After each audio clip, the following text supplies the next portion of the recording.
But the view's very good actually. If you keep the kicks in between the lines, it's perfect. The view is perfect. It's really strong. I think that would be really strong at home. No, it's great that people could just sit there and watch that. Especially that the Vegas one. I don't really fancy it to win the Vegas. They had it at Vegas, I think. Yeah. But it was on a phone, I think. I remember sort of thinking, well, I'm not sitting there with a phone for an hour trying to keep it still. We'll try to come up with something a little bit. That's clever, yeah. That's simple. It's amazing how if you have people that sort of stream, they've had all the things like cameras, all the technology, all this clear, stuff behind it, and the lighting and stuff. Just got as you say, just yeah.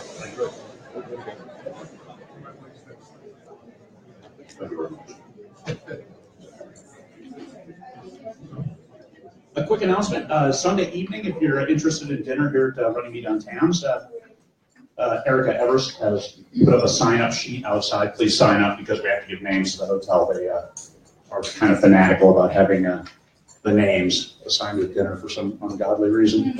So anyway, if you could, sign-up sheet is on the table outside. What time is the dinner? Sorry, do we know? I haven't booked yet, so it depends on how many people turn up. Well, it depends on how many people show up for what time the dinner will start on Sunday. Anytime after 5, probably. Okay. All righty then, everybody's back, and we reward you for returning by having a raffle. On the back of your badge is a number from 2 to 150. Are you 11? Yeah. I bet it's the same, right? You choose, don't you? 11, 69. You guys are the same with the right side up and backwards. First raffle, we'll pull. Let's see what we got. Okay. What's the prize? So we got the first prize is Society 6 gear, $5 off. A $5 with a laptop sleeve.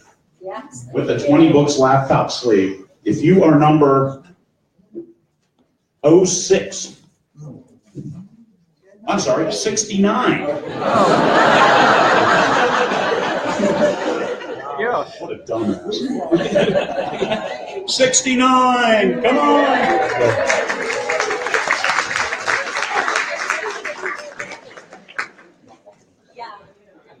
Can I take everyone's name as well, just so I can but congratulations. Wow. Okay, brilliant. Thank you. All right, and next prize we're giving is a author platform sidekick. And this is it's a 3-month subscription to help you with some work. Number 138. Come on, you're in there. Must be present to win. Yay. There we go. Yay.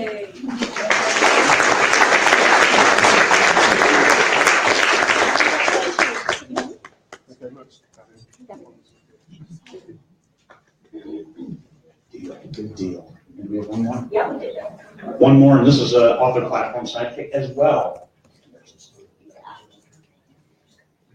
130. Yeah.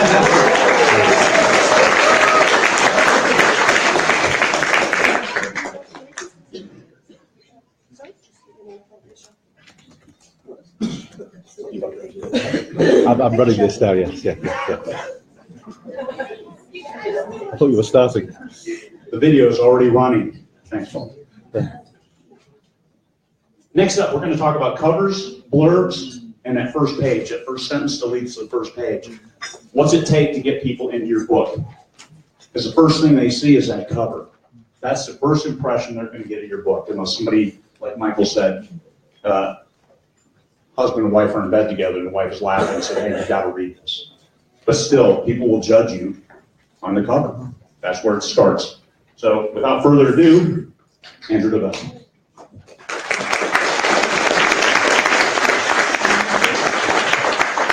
Hello.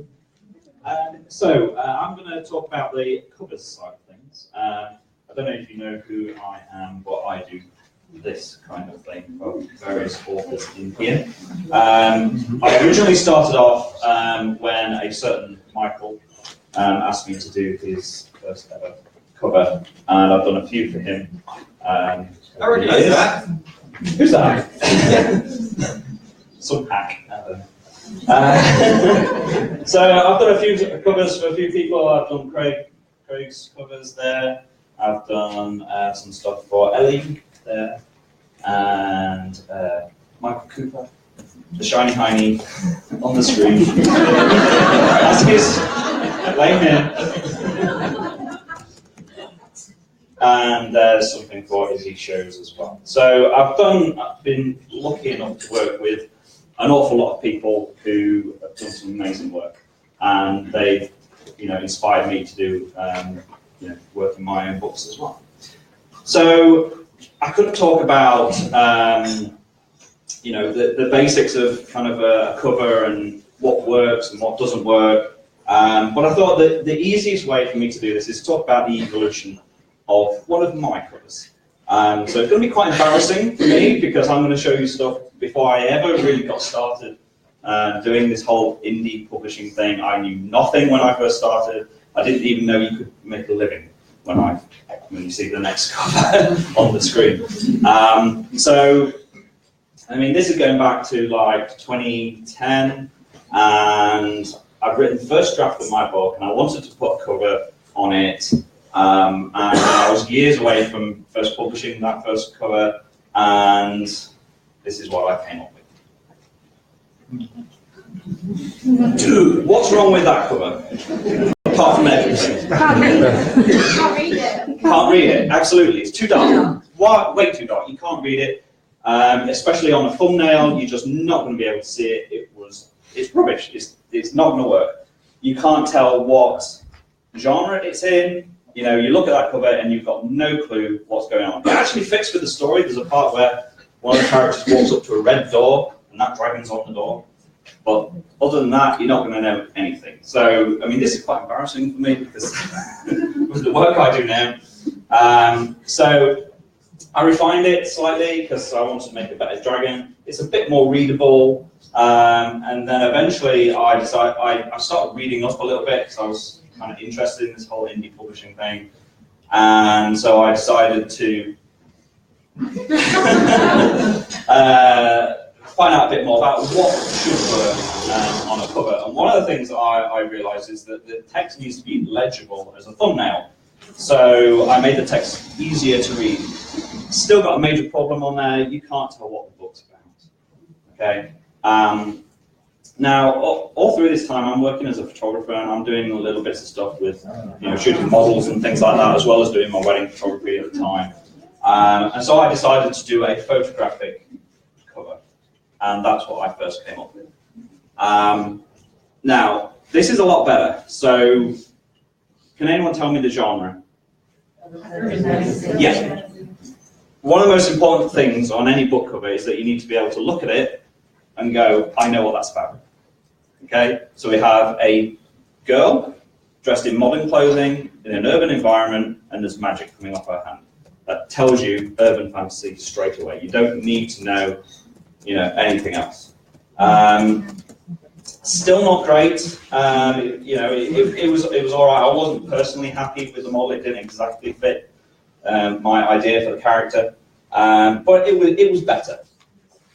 Eventually, I did come to publish my first book, and when I first published the book, this is what I came up with. I lived with this cover for a couple of years. Now, this was before I'd ever done any covers for any other authors, so I was still learning at this time. And so this was before you came to me with your first cover. You were a virgin? I've worked for other people. I've just not done book covers. Now he tells me. So there's still things wrong with this cover. Can anyone give me a couple of things that might be wrong with that cover?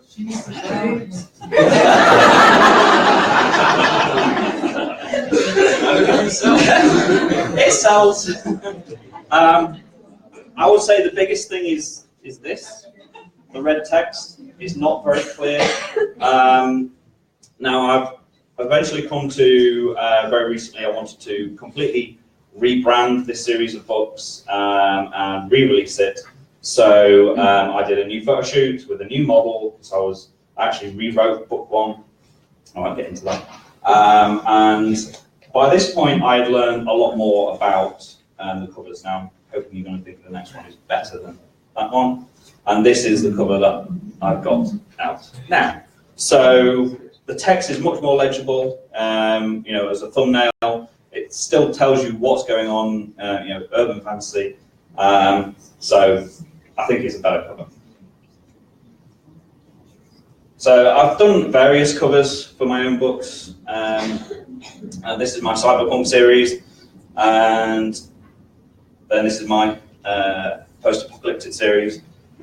That should be fairly obvious. What's that? As soon as you see that, you probably think Mad Max, which is kind of what I wanted to go for. And so what I'm saying is that it's been a learning curve for me to get to the point where I'm able to do covers for other people.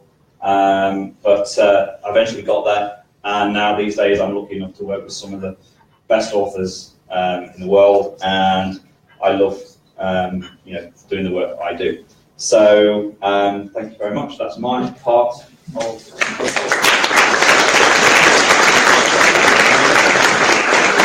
So obviously, if you want to know a bit more about me, if you want to know more about my cover work, it's at the bottom. If you want to know more about my author work, it's at the top.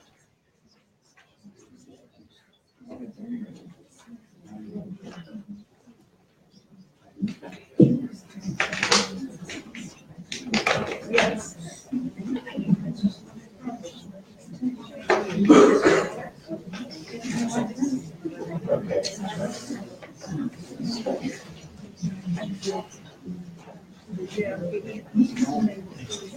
Test. Can everybody hear me? Yes. Excellent.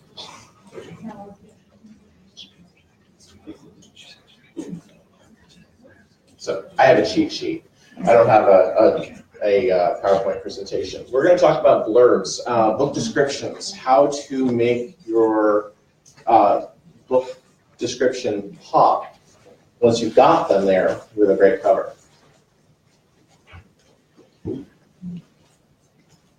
The first thing I want to say about book descriptions in general, about book blurbs, I'm going to use the two terms kind of interchangeably, is that for every tip I give you here today, there's an exception out there. So no matter what I tell you, somebody out there has a really, really successful book that broke that particular rule. There's not rules. These are tips. These are things that might help a particular book. And a lot of it's about testing and trying. And don't be afraid to change it up if what you're doing isn't working. You can test a blurb on your book, see how it's working. And if it works, great. If it's not working, change it. If it's working for a while, don't be afraid to change it after 6 months or a year or 2 years. Remember, the books are forever. And we can always change up the book description, even change up the covers, and thank you. And have the book kind of refreshed again. What is a book description not? A book description is not a synopsis. So this is the #1 mistake that people make when they first start doing this. They write their book description and they talk about how John is a high school student and he hates school and he goes to school every day, and it's kind of like a chapter by chapter synopsis of what's going on in the book. All right. That's good if you're submitting a book to a publisher and you're looking to give them a synopsis of the whole thing with the first 3 chapters and a synopsis of the rest of it, sort of thing. That's not going to sell the book to a reader. So the most important thing to look at is to look at building an emotional connection with your reader. You've got maybe 3 paragraphs to do it. And that's the most challenging thing about writing blurbs. Now, I'm going to get back to that, but before I do, I want to talk about something called AIDA, A-I-D-A. It's a marketing principle. It talks about getting attention from your potential customer, gaining their interest in your product, creating in them a desire to acquire a product, and then eventually they take action by buying it. So Everything that we're really talking about here in this session today is related to one or more elements of that. Covers. You want the cover to get their attention, and ideally get their interest a little bit too. The blurb is all about interest and maybe building up some of the desire as well. After that, your reviews might help build desire. Your first chapter, if they're reading the sample, might build up desire. Those are all other elements of that. Those first few pages really got to grip a reader. That's building up desire. But the blurb is mostly about building interest. Lead with your best line. So in some cases, that might be an achievement. If you're a USA Today bestselling author, saying new romance novel by USA Today bestselling novelist so-and-so is often a good way to lead, and that statistically does increase sales. It's not like 100%, but on the average, a book with new book by USA Today bestselling author and a book without that tagline at the top, you'll see a difference in sales, and on the average, there's a boost from having it. USA Today works, New York Times works, specific high-end awards in a specific genre works. So if you're a Nebula winner and you write fantasy or science fiction, put it in the front of the book, because enough readers know what that is that actually matters. If you're a Rita winner, put that in the front, in the top of your blurb, because that will actually, that's a mark of quality. Readers will see that and they'll have more faith in your work than they would if they don't have that. Same thing with USA Today in New York. Those things are seen as marks of quality. Enough people have read your book that you made a major bestseller list, it actually does make a difference. What if you don't have one of those things? You haven't won a major award, you're not on a bestseller list yet, but you want to have a good tagline. So something that will immediately resonate with the reader and talk about the story and sort of summarizes the tone or theme of your book in one sentence is an ideal opening line. I don't remember the name of the book, I wish I did, but somebody once had a book that was, the tagline was something like, he has to choose between saving the world or saving his wife. Saving his wife or saving his daughter, I think. That was what it was. It was what? It was saving his wife or saving his daughter. I don't remember the name of the book. Thank you. And it's bloody brilliant.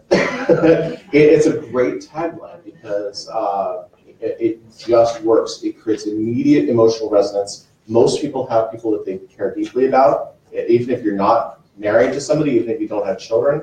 There's an immediate understanding from the audience about the importance of that, the depth of emotional connection involved, and the difficulty of that sort of decision. So that tagline just works, and creating a tagline like that for every story is a huge help because you're grabbing them right from that very first line. Remember, on the Amazon display page, only the first few lines are going to show until they click the read more section. So you can have a really long book description, but only the top is going to show. You want to make those top few lines really stand out, and having a key tagline like that is one of your biggest assets. Once you're past that part, you're still trying to build emotional connection. You can build sympathy for the character by presenting them as a sympathetic person with a problem. You can build connection with the character by showing some trait that's going to resonate with the audience. So these are all different tools for kind of building that initial connection. And one thing that I've noticed, and I have early on, I tended to do the big, this is the overall thing about the story. The story is about this big overarching idea, and I had idea blurbs. And I've really shifted toward character blurbs instead. And I found them to be much more effective. Now, I know that there are authors out there who are doing idea blurbs about the concept of the story, and they do great. But I'm finding that character blurbs are working better for me right now. And that is, you talk about the perfect example is actually the romance blurb. So a romance blurb is basically him and his sort of ideas and challenges, her and her sorts of ideas and challenges, and then the overall challenge of the book that's going to block them from getting together at all. And that's essentially the way most romance blurbs look. It's more complicated than that, but if you look at them, a really high percentage of them fit that model. Either they might reverse the him and her, they might have more focus on one character than the other. If you've got same gender stuff, you might have her, him, and him. But the concept is generally the same. But the success or failure of that blurb is mostly about building a connection for the reader between the reader and those characters. So it's all about building emotional resonance in about 2 lines between you and those characters. So what I found is that the same concept works for almost every genre. I've taken that and I moved it into SF. I had a series that was launched a couple of years ago that talked about, like humanity's first trip into space, and we've got a spaceship, and will humanity's first starship also be its last, and a team of unlikely heroes, and it did okay.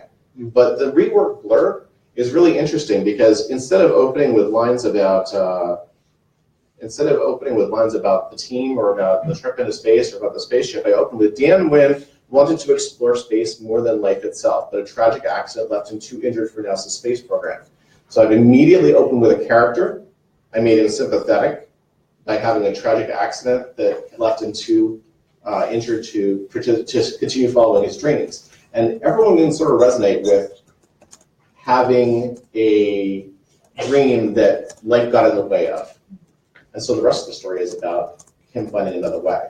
And the rest of the blurb is about talking about how he got a second chance, grabbed it with both hands.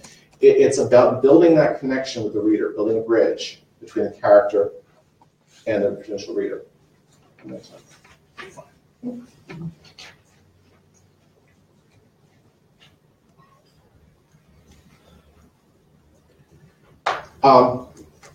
So ultimately, it's not about story.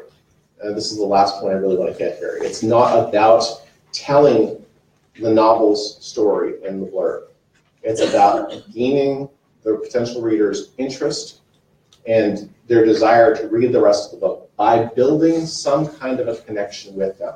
Now, every book, every type of book, the reader for those books is looking for a different thing. It's important to know what readers of your genre are looking for from a book, and then you want the blurb to promise that. So if your genre is about romance, you want to show the promise of the romantic engagement and the challenges. If your book is about discovery, you want to show the idea of exploration. You want to show that sort of thing. You want to give the reader a hint about the content of the book, fulfilling the need that they are trying to get from that genre. And every genre's got a different one. Different people read different types of books because they're looking for different types of experiences. Know the type of experience that you are trying to deliver, and then make that connection in the blurb. So, summary, emotional resonance. Start with a really good tagline. Build a connection between the reader and your story, ideally between the reader and a character, and make sure you promise the type of experience that they're looking for your genre in the blurb. Any questions? Just to be specific, the tagline is the first line of the blurb. That's what, when you say tagline? Usually, yeah. So I would either open with, a new science fiction adventure from USA Today bestselling novelist Kevin McLaughlin, or I would open with something like what I read there, or the better one, the Croft one, which is terrific. Some sort of a tagline that just grabs the reader, ideally grabs the reader by the throat, will not let them go. They really want to hear, oh my gosh, what's the story about? but the closer you can get to that, the better without one line tagline. Yeah. How important would you say the formatting is in terms of sort of the HTML tags on some of the pages? Not. It helps. And in some cases, it can make a very big deal. In other cases, it doesn't seem to matter at all. And I've seen books that did superbly well with very little additional formatting at all. The one that's up here, this is great. Make the first line, the tagline, stand out a little bit with some bolding or something. Are we getting into, is this one of the ones we're looking at? Yeah, this is my part. Oh, okay, sorry, Craig. Well, this is a blurb, though. This is my part. So that's sort of, I won't step on Craig's stuff too much here, but that's sort of, No, please. First line is bolded a little bit. That actually works really well, and that's the tagline. That is a good tagline there. It summarizes the story and gives you something about what's going on. Yeah. Because of the size of the font, it's probably not possible to read. For most people, can you read out what that tagline is? It just says AI, demon or fiend, the beginning or the end, with a question.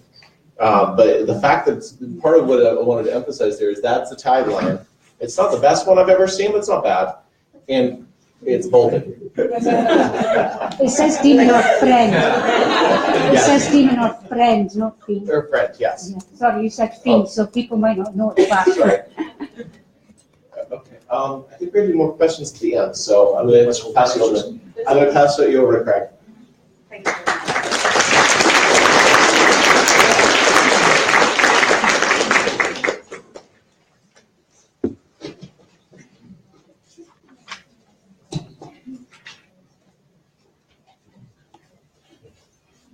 We had asked people on the 20Books site if they would volunteer their books to be murderboarded, which is a military term. It's to go in and get all those odd questions and expose yourself to the world and get that feedback, get that input, to then have a better you. So we asked for volunteers. We got 6. So we'll look at 6 different covers. John Hindmarsh, he offered his first. So here we are. This is what he has. This is on Amazon right now. What's the first thing you see? That is a crime thriller? It's up there, right there. Crime, thriller, mystery, thrillers. But you don't see that because it's great, it's passive. What do you see? The cover. First thing you see is the cover. Does that say this is a crime thriller?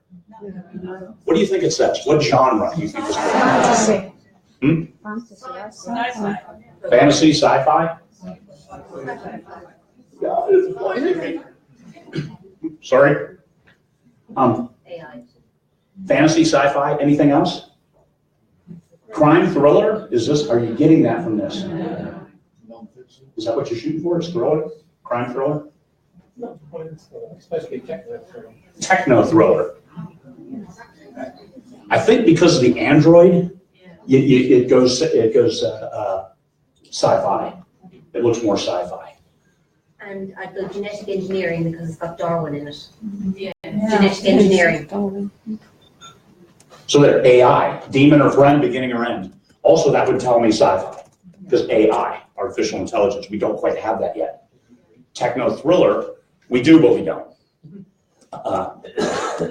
As far as you know. Have you called customer service lately? We might.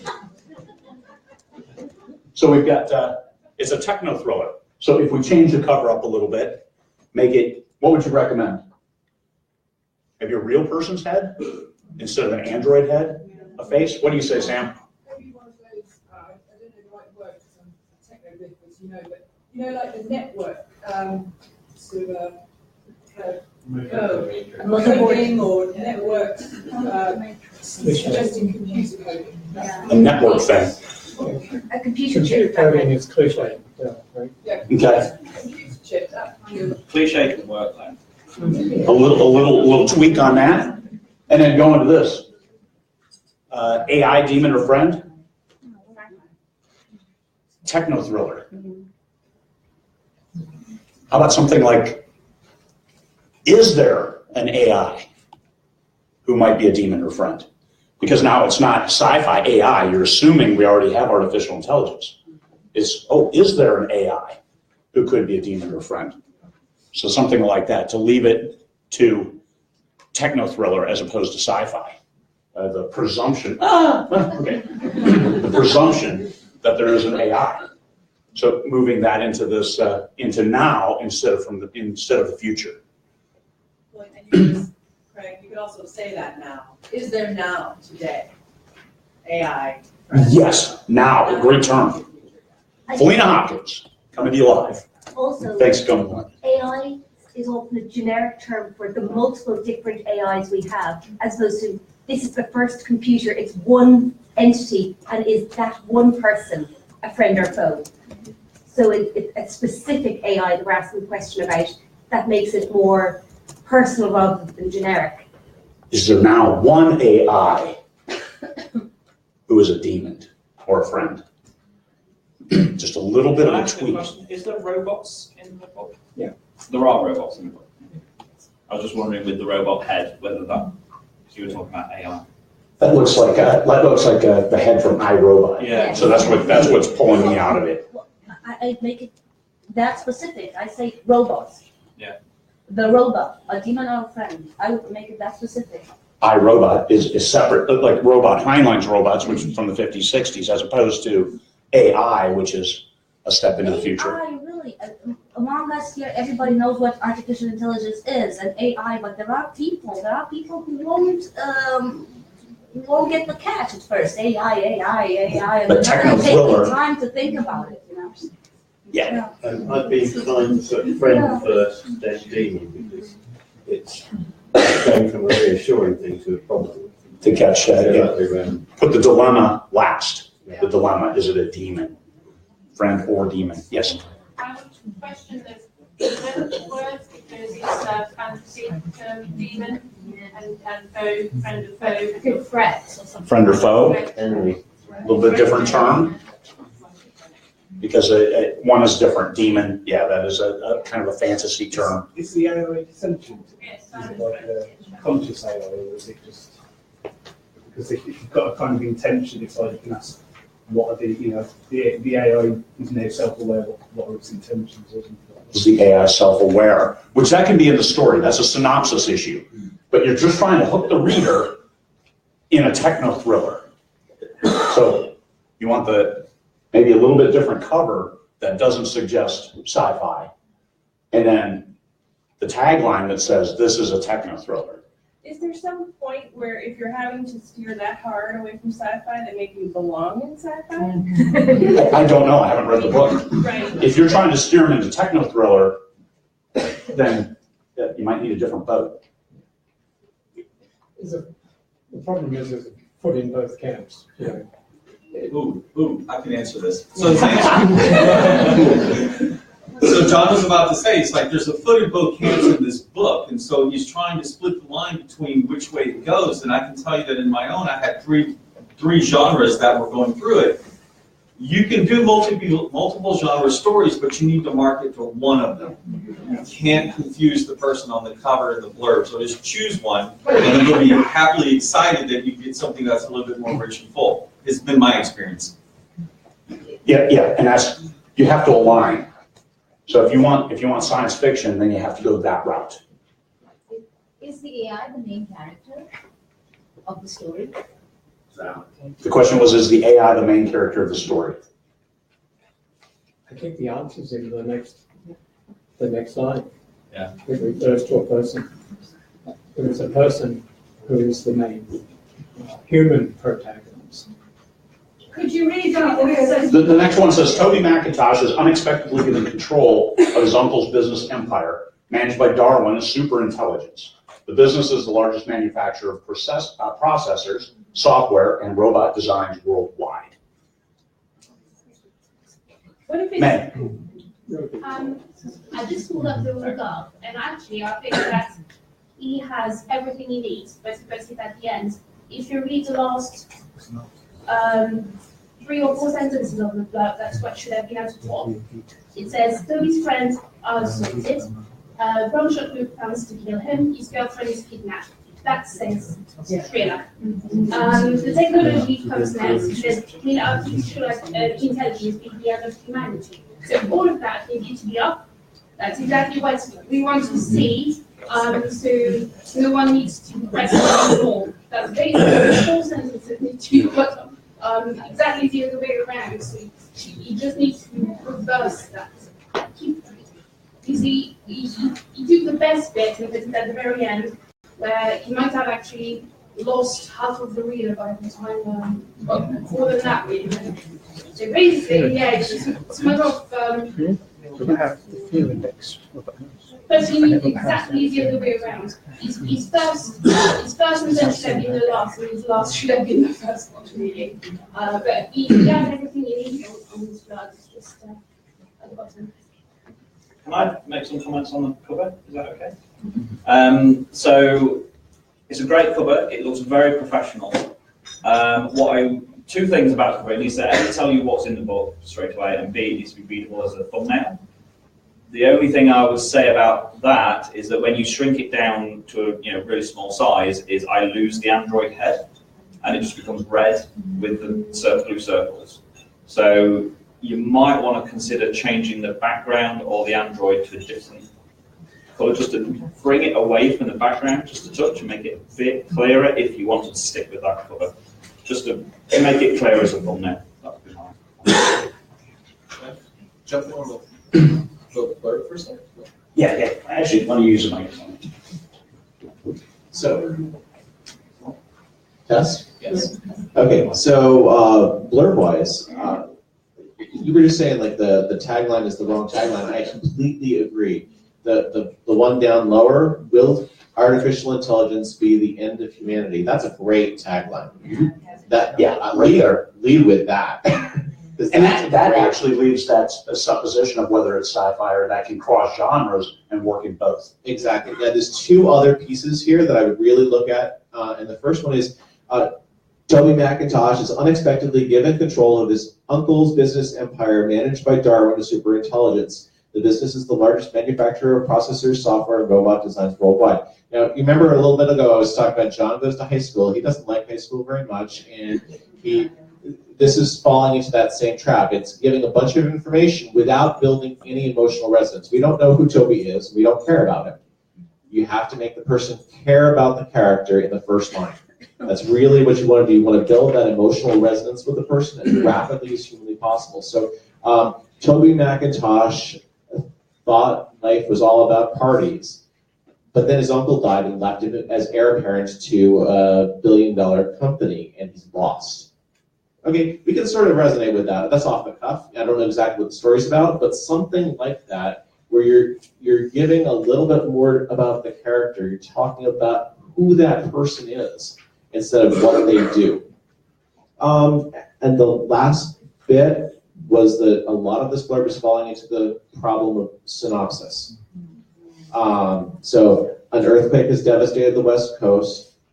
California's Silicon Valley is draining. Bots are taking over mundane jobs. We're getting a laundry list of stuff, and then a brown shirt group plans to kill him. His girlfriend is kidnapped. A bunch of stuff that's just like they feel like beats. They feel like story beats.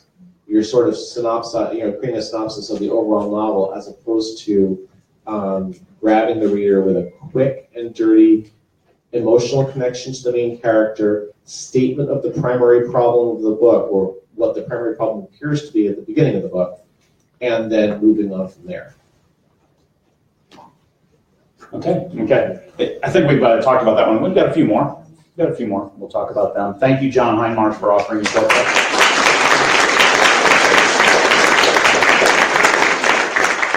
Because getting that kind of feedback is never easy. Here you've got a book. It had six reviews. It's not selling as well as it should, and it's a good book. But why is it not selling? And that's where it starts. The cover. There's a little bit of discord between step 1 to step 2 to step 3 before they actually get into the book, and you've lost X amount of potential readers. Erica.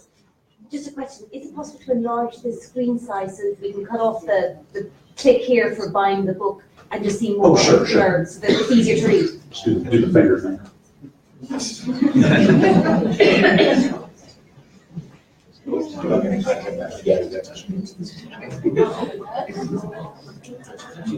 doing our best. My Microsoft Surface Pro 4, an awesome computer, by the way, is acting up. Thank you. There we go. Next one. What do you see? What genre? Urban fantasy? How about mystery? Next one down. Just slide down. Just there. It actually thinks it's suspense. Crime, thriller, mystery. That's the category it's in. And if you're just browsing Amazon, that's where you'll come across this book. And actually, this is a short story. Don't read my book. I might recommend remove that. Because if you scroll down, you can see that it's 30 pages, 40 pages, whatever it is. 70 pages. 70 pages? That's not a short story? Come on, man. You're selling yourself short. So yeah, kill that. Kill the you can buy the box set. Kill the... So where are we? Do we have a... Is there a blurb? This is above the fold. You've got urban fantasy in a genre, and you don't have a reason why you need to buy this story, even though it's a bargain. It's less than a quid. A bob. Less than a bob. All right. Right, one problem. If you don't say it's a short story, somewhere, I'm not saying it should be right there. If you don't specify it's a short story, a lot of times you're going to get hit on reviews and nerds.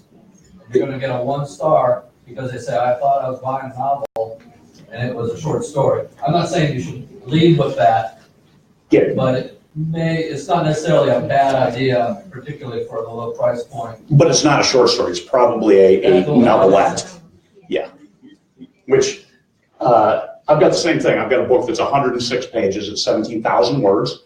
So it's about 200 words short of a novella. It's a novelette. And I didn't put that in the blurb. And people did mention, hey, this is kind of short. However, it's a good story. So I left that in there. I've got anywhere from 3 to 5 stars that say this is short, but it's a good story. So it's the most positive 3-star reviews I've ever gotten. I get like 3 or 4 of them, and they're all very positive. So it doesn't hurt to say that, but I definitely wouldn't lead with it. Yeah. Definitely would not lead with it. And your more savvy buyers are going to see that 70 pages, 100 pages, whatever. And also it's only 99 cents. So you have that price, the value proposition that you're trying to make with your product. All right, this is no longer your baby. You are not that author.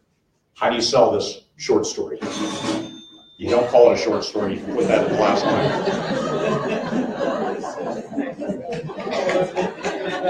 So can you scroll down now?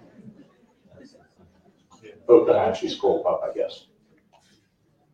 Okay, we've got this. So Brimstone and Blood, Demon. I suspect, I don't know who wrote this book, but I suspect, and thank you for offering it up, whoever you are. Thank goodness the pen name's right. Suspect this is probably urban fantasy or something along those lines. If it isn't, then we have discord. We have a dichotomy between who you're marketing to with the visual and who actually buys the book. Because they start reading, like, what the hell is this? I thought I was reading urban fantasy. Is this urban fantasy?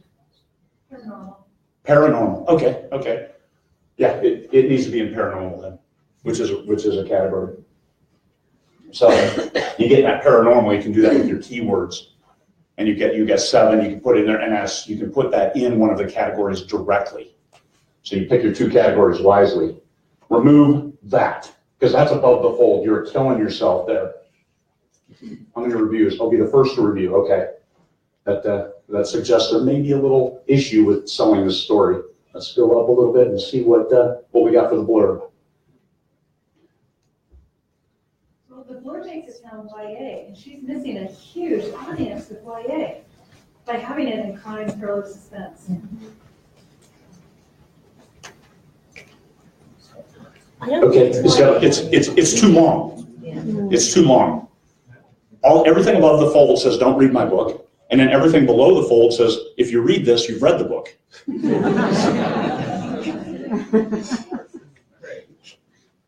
I'm just curious if a book would be different results if it was in the U.S. store, if this is the U.S. author or a U.S. focus, right? It would have more reviews, or it might be in a different category in the US store. Indeed. Yeah, my books in the UK store have minimal number of reviews as well. However, I think there's a lot of issues fighting this book and keeping it from getting the visibility that it should get. Yes? No, I was just going to say to add to that, you maybe touch on the categories a bit more, because I know you have your sort of primary categories which you put within an Amazon, which is where I would expect, for example, my book to show or this book to show paranormal. But then you have additional categories, don't you, which you may add. So is there a case in which the book may show up more in a category which isn't its primary category? And how do you kind of avoid that while still having that broad range of categories? It depends on, because you can hit it with the main categories. If you also reinforce that in your blurb, as well as in the keywords. Because if you have, in one of mine, Cygnus Space Opera, that's the series title. So very clear that it's space opera. I still selected the category space opera as one of the prime categories. And in the keywords, I put like galactic space opera, because I wanted that to be my primary category no matter what. So that triple bang, it made it that. And then it went Galactic Empire, some other ones as well. But that's how you can reinforce it, because when Amazon determines, as far as we can understand, for your category, you've got your 2 that you set. Those may not be the ones that show up because of the buyers, the readers, and their behaviors, how they bought it and what they're looking at. They go through your category. The blurb words also go to refining which category it goes into, balanced with the keywords. So if you have those aligned, you will get the categories you're looking for. And last time I tried to send an email to get put in the 10 categories, they actually said, because it gives you 3, right? They said, which one do you want out? And you can change 2. So they've refined it to 4 categories now and not 10. And that's in response to all the people who said, there's books and categories you don't belong in. So you have to refine it, you have to get down to 4. That's my understanding now. I've heard people can send emails and still getting 10. Yeah. If you make it as easy as possible for Amazon, so you actually copy and paste the categories that you want on the exact fields, you don't get turned out. As a group, we've done this, and it's been our general experience. Oh, you bet. And we understand how to do that to get 10, but they're really only going to show 3. And down at the very bottom, they don't show any extra categories. They only show, because if you scroll down, let's see what categories we got into here. You're on the Amazon.com now. Yeah, we changed it to American site now. Oh, that's okay. Just scroll down. There we go. That's all. They don't show any more categories. They used to show at the bottom this laundry list of other categories. They don't do that anymore. So you can ask for 10 categories, but it doesn't matter. All that's going to matter is the top 3 that it resonates with their algorithm. So I asked for 4, just in case, to get that 3rd one to swap out. But this is it. This is all they show anymore. Short stories, vampires, science fiction, and fantasy. Not too bad for paranormal. So why is it showing thriller up top? Somebody probably set that as one of the categories. Don't they show just the main category on top? So why do we have these 3 down here? So because it's mystery, thriller, and suspense, the vampires. So they Okay. Paranormal, vampires. All right. May I say something? It may be Amazon, because I had a book, it was about serial killer. But because it was called Killer's Craft, I tried in with my series, Amazon put it in cozy mystery, arts and crafts, cozy mystery. And I got a review saying, this is like no cozy mystery I've ever read. So it may be an Amazon thing, but they've decided it's right. So that's, mine must queue up on the top, because that's, if we're looking at, because nobody sees that part. Nobody sees that part. But as long as this is paranormal, then it's okay. It's resonating where it needs to. Because that part is light gray. Amazon doesn't even care if you see that. Because otherwise it would stand out more, wouldn't it? Nobody knows marketing better than Amazon. They sell a buttload. Jeff Bezos made billions of dollars in one day last week. But then he lost it yesterday when the market dropped 666 points too. So. Okay, paranormal, you get the things happening with the hands. Demon, brimstone and blood, okay, more paranormal. We're good. Lose that stuff. Where do we want to go? Young girl's been brutally murdered. Okay, we got paranormal, we got a murder. mystery, thriller, paranormal, that kind of matches up. If that's the first thing you see. Also, that will be cut off if you lose that stuff. So losing these extra lines, I know Brian Meeks, short, separate lines, but because of that 3 lines that they restrict you to at the top, it helps if, especially bold that, move that over, give yourselves, and hit it with a double tagline, hit it with your high impact words right up front. So a young girl's been brutally murdered. That's fine. It's not fine, all right. We're not judging. Hey, on the blurb, you want to mention the Kindlepreneur Amazon book description generator to write that HTML? Yes. Dave Chesson, Kindlepreneur, has a blurb generator. It generates the HTML code for you. You go in through Author Central, you can paste that in, and it's got all the tags.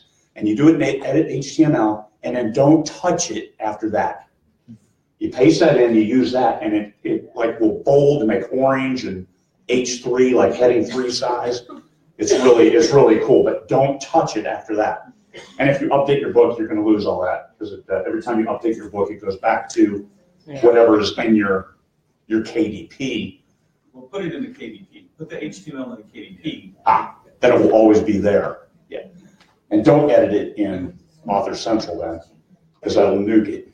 And then everything will be bold and italicized, and it's chaos. In Blurb, generally, what is the attitude about having part of a review in that opening line? Is that a good or a bad thing? It depends where the review comes from, because Amazon shepherds they say they own their reviews. So if you take an Amazon review and put it in the front, that's supposedly a violation of terms of service. If you could scroll, please, you can see, well, you can add in customer reviews or reviews as part of the Author Central part. Now that's where you can put in reviews, just don't say they're Amazon reviews. Like Kirkus review, that's where you would put it. You put it in that part and say, hey, this is a great book, Kirkus review. Or if USA Today reviewed it, something like that, yeah. Reading the blurb that's there, the part where it finally gets to worst case part demon, the only way she can stay human and is to take the daily with the addictive drug brimstone is the part that finally hooked me. And if that was toward the top, I'd be more interested in the story. Yeah.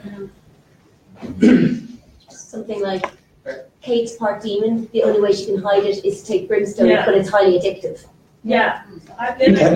Tweaking that around and making it all questions without plot stuff.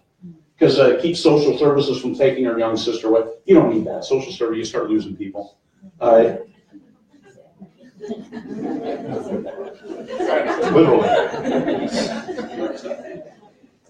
So that's just understand how that works. What you're trying to do, you're trying to set the hook, but not tell them enough about the story that they're interested, but don't.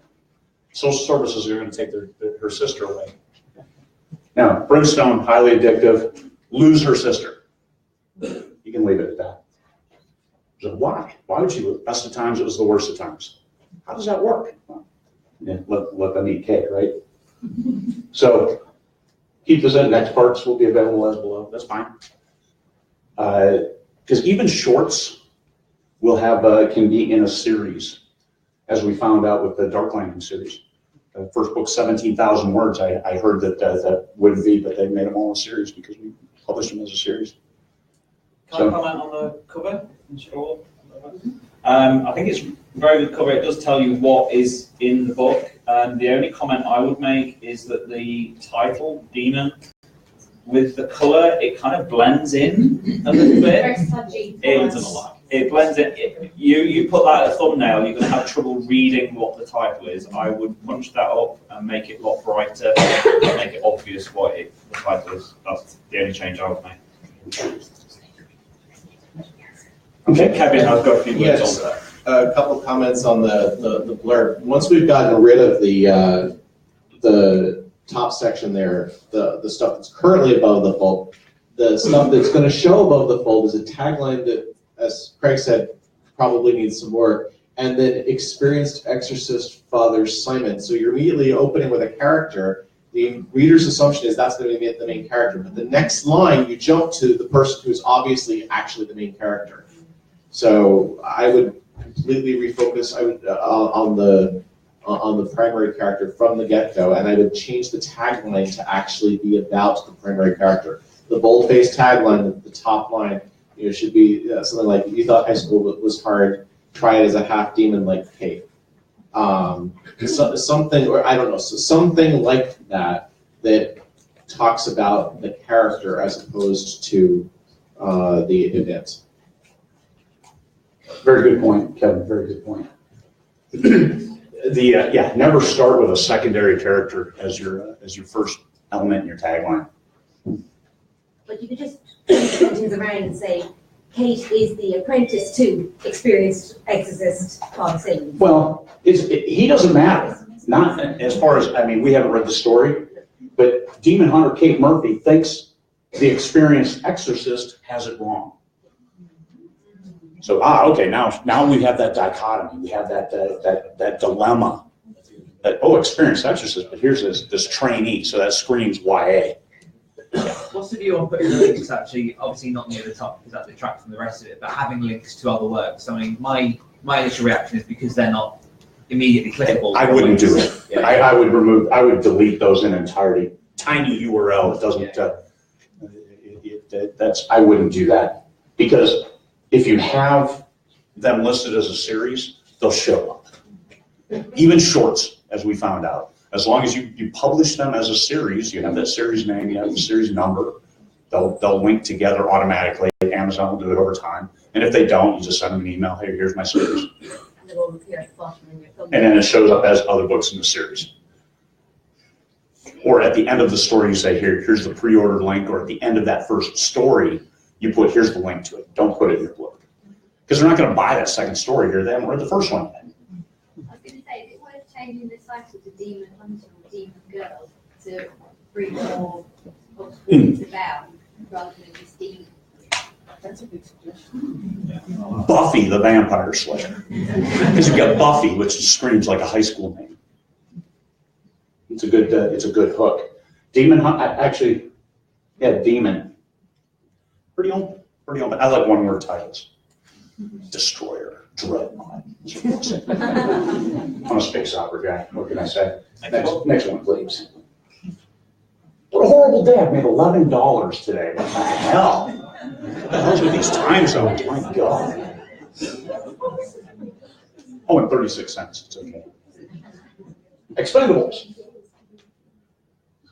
Hey, Allie, how you doing? 11, 5 stars. Good, looking good. What do you see? What genre? Post-apocalyptic. Post-apocalyptic. What else? Thriller. YA. YA. Because of that, I don't know. I would say a little bit of that. I would say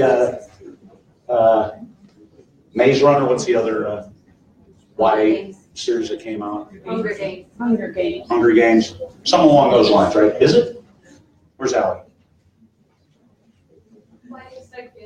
Is YA dystopian? Beauty, right in there. You can read the title. The Wall series, book 1, very clear. Allie, I would go a little bit bolder on your name, just to make it read when you shrink it down. So what do you see? It's free. What's the $2.99? Okay, so standard price. Two Societies, London Divided, A History Lost. You like it? Yes. Yeah. I like it. I like short, high impact.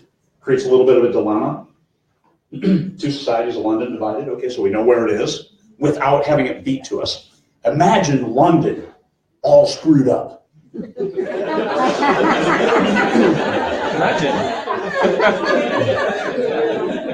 So, have you heard of Brexit? So, is Alicia a main character? It's dual protagonist, and she is slightly the strong protagonist. Okay. It's her point of view. She's an outsider, government find her, they'll kill her. She's learned to survive by being smart, manipulative, and trusting no one. She dreams of a life inside with a father she's reborn.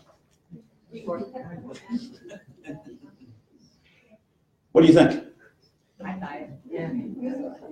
YA? Got the title, Expendables, real straightforward. So that in and of itself says something. So it relates to that, to this, to this. I would say well done. It's tied together. Yeah. I have just one comment. I just felt I have to say it. I love everything about it. I love the tagline: two societies, a London divided, a history lost me. It's too abstract. I'd make it a lot concreter there. What does she mean by that? What? It's to save the world. Mm-hmm. No. It's kind of a YA. Do you read YA dystopian? No. Okay. I feel like that. That's exactly YA dystopian. That's how it's very genre unique.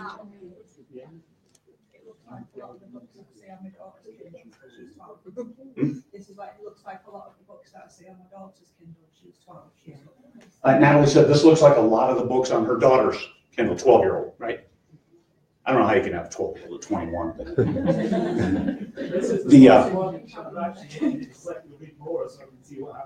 yeah, let's click read more. Let's see, because we're still interested. This is still working for us, for the YA dystopian crowd. Because that's, the YA dystopian, the Maze Runner, Hunger Games, they kind of feed it to you a little more than you would an adult. Even though a lot of YA readers, I think it came out something like 70%, are adults who like it because it's cleaner. So what else we got? Trey's an insider.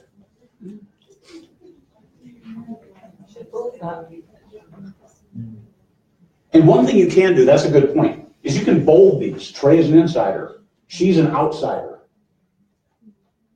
And you bold them. You can do that through Author Central, or you can use Kindlepreneur's blurb generator and break those down.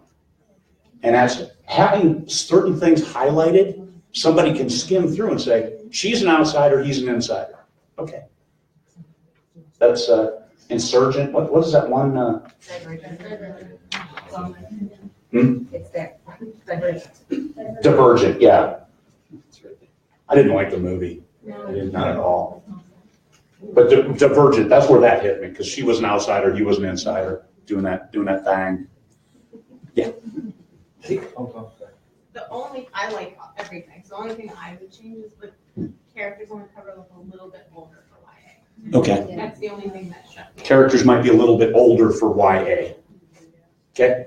Yeah, I'm kind of the same. Like, I really like all the blurb, I like the build-up and everything. The only thing that holds me back is the font of Expendables, and the fact that when I think of Expendables, I think of like Sylvester Stallone. Yeah. Oh, geez, yeah, that's right. They did a movie. But that is the only bit that holds you back, is just the title, okay, the font itself, and the colours. But everything else. Okay.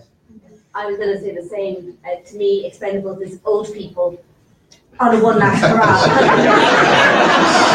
that movie wasn't great, by the way. The Expendables was not great. I haven't seen it. The association, it's not YA because it's therefore it's kind of it's a completely different age protagonist. They're like, oh, right, the 60s. So, assuming we're not going to change the title, how would we address that? Make it graffiti or something. Hmm? Like do it in a graffiti, so it looks like it's being graffiti on the back wall. Like The Warriors, 1984 movie, righteous movie, as opposed to The Expendables, which was not. So make it look like graffiti on a wall for the title. Because it's something that a tagger would do, which would be a younger person, as an opportunity, without changing that, or hit it in the blurb.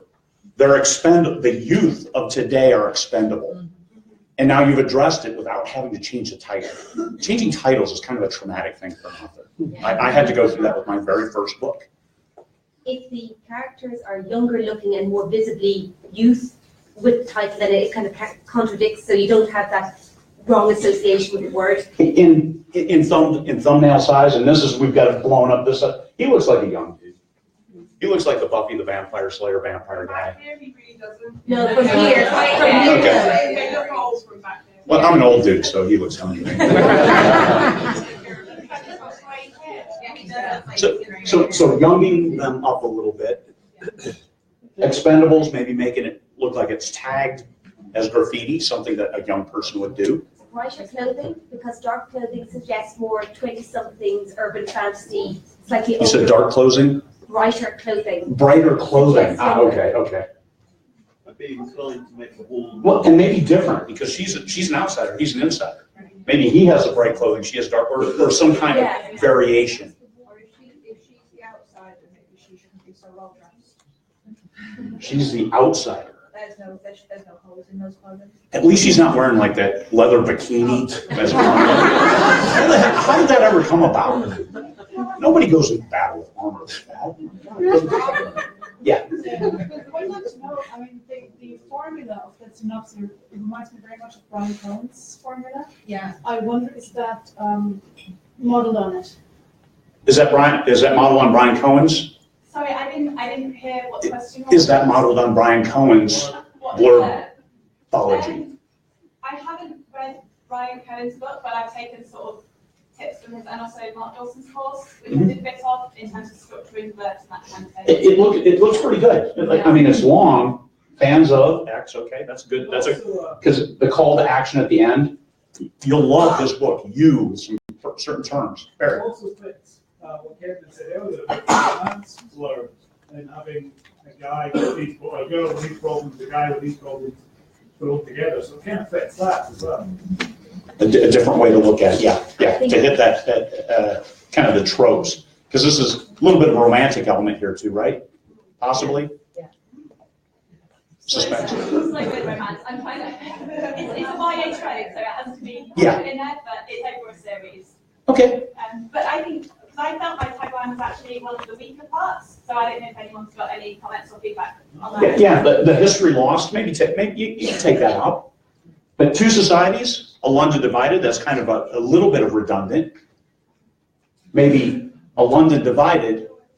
She's an insider, or she's an outsider. He's an insider, and leave it like that. You could add, instead of a history lost, an impossible mission, and then you've got a draw into what's actually going to happen in the story in the tagline. I'm sorry, I'm deaf as a post. I didn't hear any of that. I said to replace a history lost with an impossible mission, because it's really low down, but that's what's going to happen. Oh, is that in? Oh, right there. Tasked with an impossible mission. Yeah. Insider, outsider, impossible mission. What about a London divided, a wall between them? Wow. A London divided, wall between them. That almost makes me think of Romeo and Juliet. Might have that because we're not playing up the romantic element. We're playing up the two different types of players going after the same prize. I think two societies works really well because you have the inside outside. I think that. And it's dystopian, so society is the issue. That it's a screwed up one. Title as well, so having like two societies, one expendable or something like that, and then you've got the title for that. Yeah. Two societies, but only one matters. Two societies, but only one matters. Two societies, but only one matters. Love that. Love that. Getting good ideas, Allie? Yeah, I'm going to do more down. I'll digest them at leisure. Yeah, Mag. I've actually read the book and it's amazing. And Trey is an insider and he finds out he is just as expendable as her. So I think you could put that in the tagline so it could be like a London divided, she's an outsider, Insider and both are expendable? Both are expendable. That's nice. One thing I wonder about is that I like the London divide. Yeah. And I really like that myself, but I'm wondering if you're looking at the US market, how many people are going, oh, it's about London. I don't know London. The US market can be kind of isolated. A city divided? I don't know. Two societies, because once again, you're going back to society. A single society divided, two societies. One city, two societies. One city, two societies. I like that. I think London's a huge draw, though. That's a huge market. I would agree. Especially in YA. If you put the actual city and it being London, that would automatically draw a huge audience. Okay. Sorry, was that yes for London or no? Well, it tells you in the slug line where it is. Timothy in the back.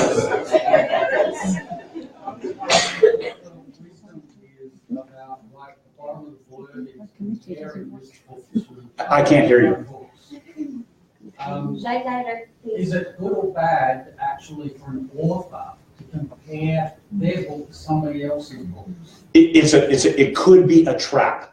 Yeah. Readers who love or readers who like this will love this book. Now you've said you're better than them, but fans of will love this. Okay. It could be a trick because fans of the Hunger Games, there's a lot of them. They could come over and say, "I don't love this," and murder it in reviews. Is there a good alternative to that then? What's that? Is there a good alternative to that? Like in terms of, I guess, helping people understand that this is the kind of book they'll enjoy by relating it to other books. Yeah. Because it's trying to relate. It's trying to give them a little bit of foundation for, okay, I do like the YA dystopian of Hunger Games, Divergent, Maze Runner. So we'll love this, we'll like this, It's SEO too. Your blurb is searchable. Your blurb is searchable. So Yes. people searching for Divergent on Amazon, this is going to pop on their search results because Divergent is in the book description. Without you doing AMS ads where you put Divergent stuff. And this is okay to put in your blurb. You can't put it in your keywords. You can't put titles or authors in the 7 keyword blocks of your book, but then you do AMS ads, then you can do, and you should. So you can put an author in your blurb, and that's okay. You put these, yes, fans of this will like this, or fans of can dive into this new series. But be sure. Yeah.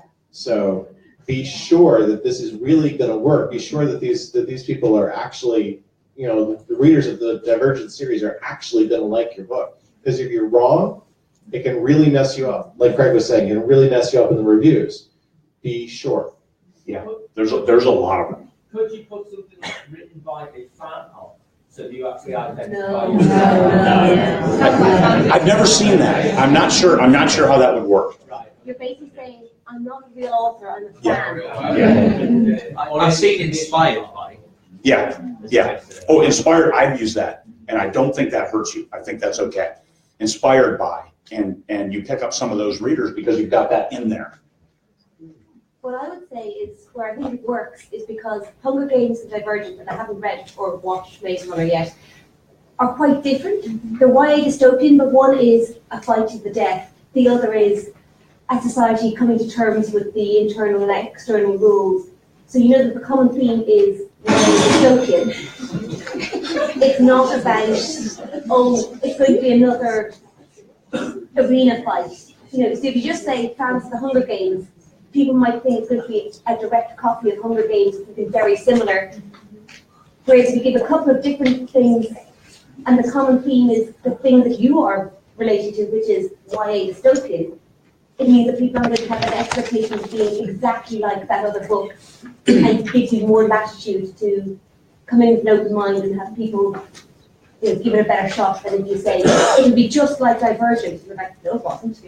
And Erica is a power reader, budding author, but power reader. So she is looking at it probably much more so from a reader's perspective than we are as authors. And that's why, hey, if you say this, is this going to be a fight? It's much more like Divergent, it sounds like, or possibly Maze Runner. Maze Runner is very dystopian. But Divergent, it sounds much more like that. Fans of Divergent, if that's what you're looking for. To bring them in to be searchable, yeah. The next slide is the one that says his only way out is to find out why he's being hunted. And I'm sitting there thinking, that isn't he already out? The whole point was that he went out from the inside. I think she went from the outside in. Is that it? And he went from the inside out, and then it says he's only way out, but is he already out and he's gone out? Oh, okay, he went out there. So I guess it's his only way, I think it's, Well, I meant to say, it's his only way out of like this crap situation he's found himself in. yeah, it's like, I know what you meant, but it just like he sort of double takes it. If you change it to out of the dilemma or back in, just try to get back in. Yeah. So fans of Logan's Run. Where's the old timers that know Logan's Run? Yeah, there we go. Divergent from the 70s. Michael York. Let's go to the next one. Can I just comment on the cover? I think that's an excellent cover. It's the best of the three so far. Very clear what it is. Very readable as a thumbnail. The only comment I will give is that some of the top of the buildings are just creeping onto the bottom of the words, the letters of the title. Maybe bring the title in front of the buildings, but that would be my only comment.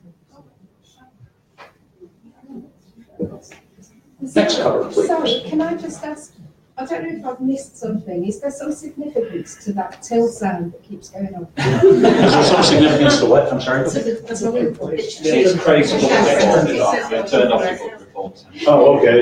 It's that annoying cha-ching, and now that's a great point. Sorry about that. Yay, murder me. I used to have that up and run it all the time and listen to, hey, cool, look, I made a sale. It becomes a distraction.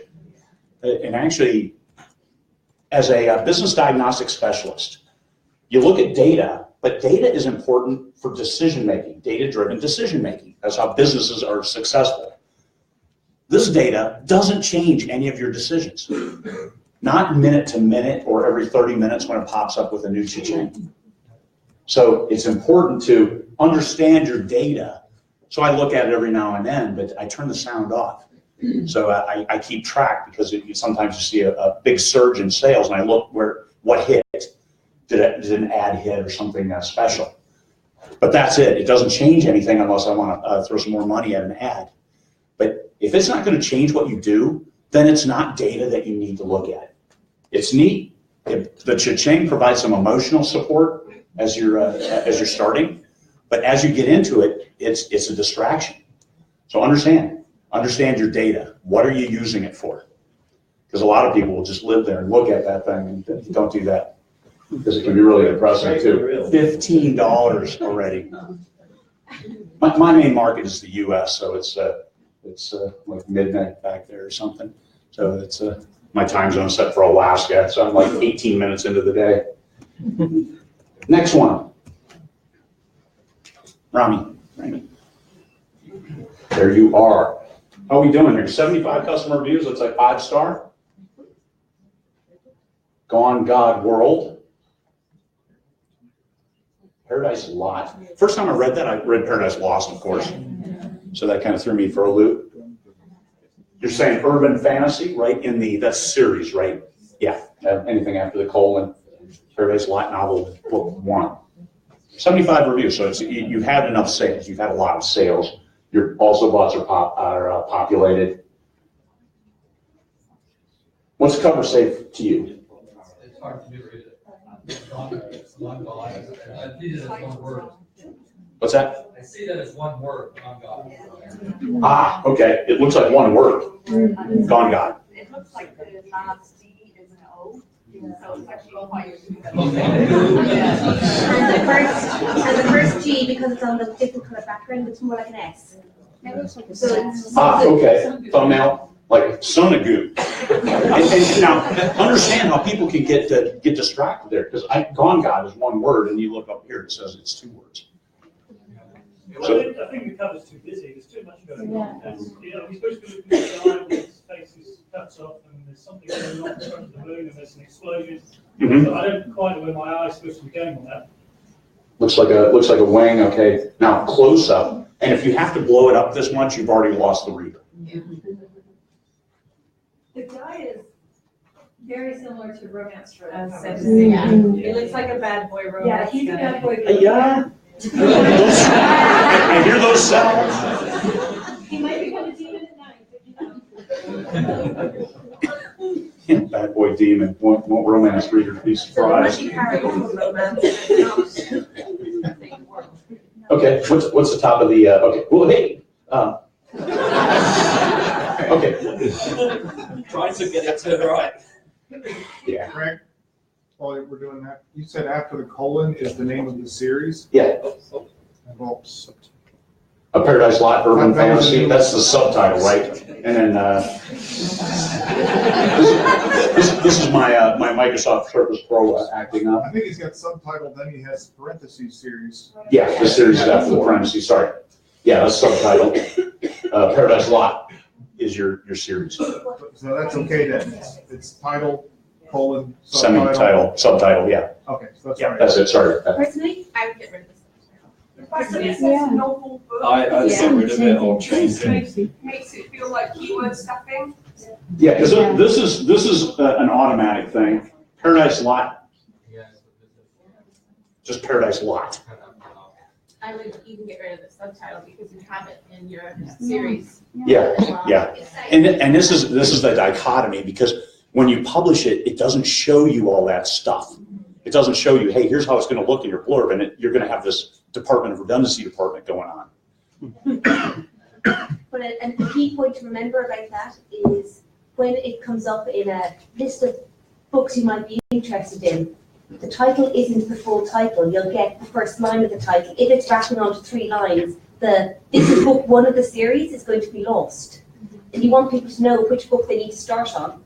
That needs to be further up. So cut out the subtitle so that your series and the series number will be more visible higher up in your title, so it's easier for people to find it and search.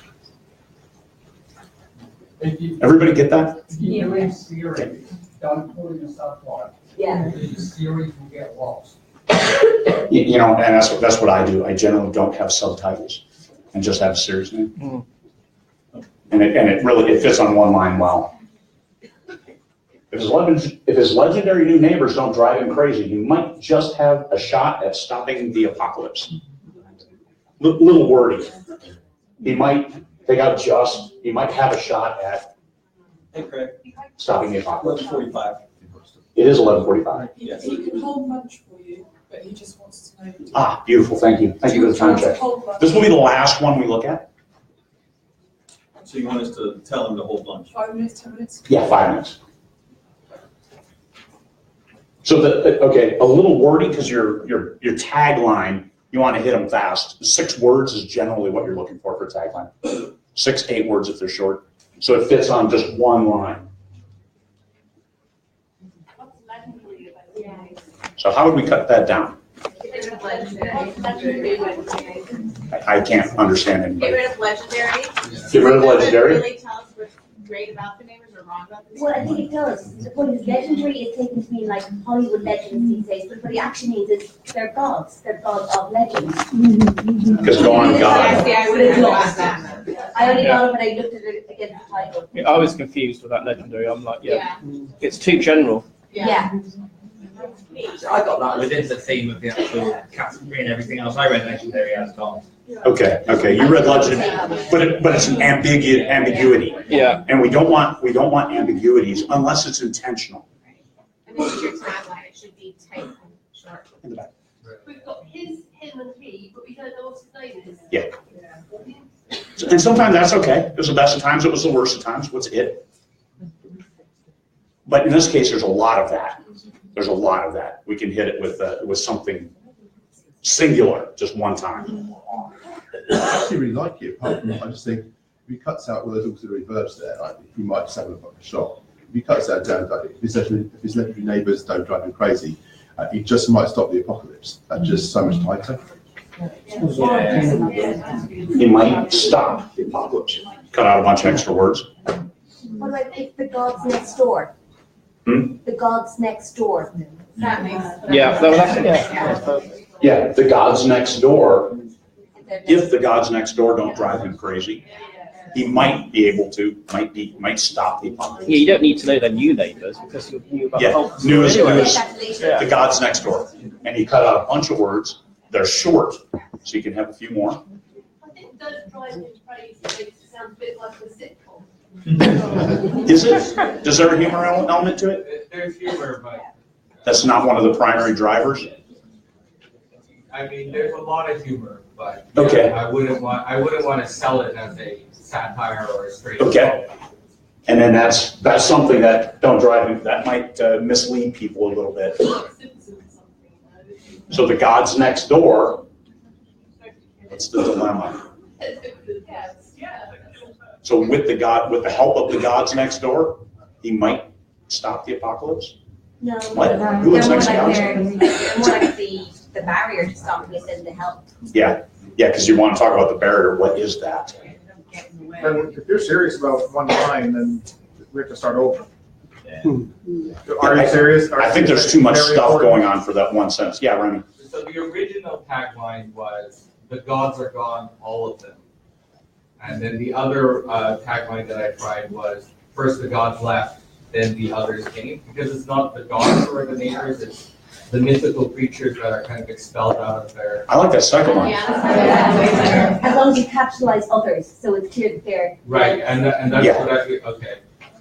So say that second one again. First the gods left, then the others came. Much, much better. Much, much better. Nice. This was a... Still not one line. I mean, But it's short. It's short enough. I don't think it would, not on this. First the gods left, then the others came. It's one sentence. I think that one works. I think that one works. What's the one line test? How do we test that? What Count the characters. And also, this is large. This is larger. If it was this size, and you could do italics and bold for others. So not words, it's one line. You want a tagline that hits, that people can remember. And you see Ronnie here, he's got it. He's got that tagline. May. I was going to say something about the forward design, actually. On the first line, you say gods, and you carried on saying gods. So we're talking about the gods, the god of mythology, and that would appeal to most people. Personally, as someone who hates reading about religion and stuff, that title to start with and that cover at the very beginning, especially with the angel, because you see an angel on top of the cover, would make me think that's about religion, that's about finding God and stuff like that. Urban fantasy, but focused on one god. If you are talking about the gods with the S at the end, that's a very different kind of audience, a different sort of story.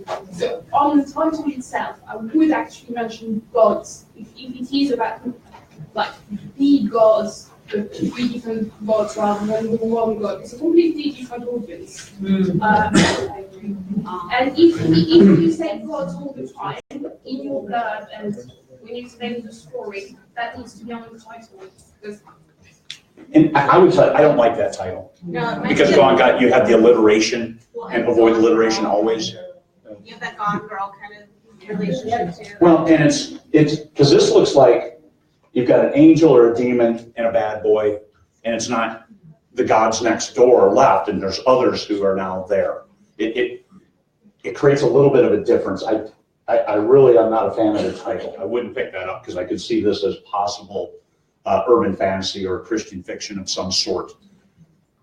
And it's a better book than that. I think you're selling yourself short with the title. So in the book, they refer to themselves as the God world, and it's quite a trauma, and it's one word. Okay. With the two G's capitalized in the book. But what I did was, when I put a space in the title, because originally the title wasn't, my sales actually went up with the space. Okay. Just from the searches and whatnot, and so that's why I put the space. But originally it was one word. Okay. It is one word, and you went with two, and it increased your sales. Interesting. But I mean, maybe that's at the sacrifice of confusing my readers. So.